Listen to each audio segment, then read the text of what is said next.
Welcome to our lecture online. Our next postulate, postulate number 4, is called the angle addition postulate.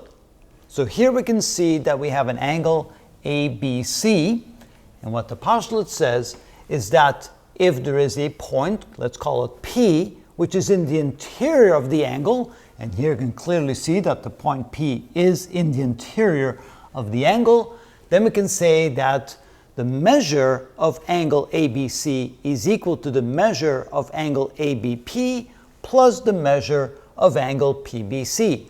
So let's first figure out what angle ABP is and angle PBC. So if we draw another ray from B to P, and I missed it a little bit, so let's move the point over so it makes it a little bit easier.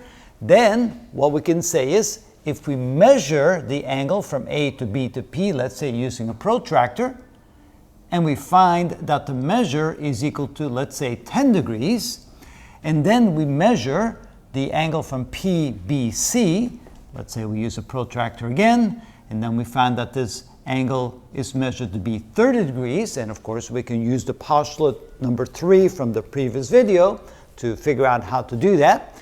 Then the claim is that the angle measure from A to B to C must simply be the sum of these two measures. So you can see here that the measure of angle ABC must therefore equal to the measure of ABP, which is 10 degrees, plus the measure from PBC, which is 30 degrees.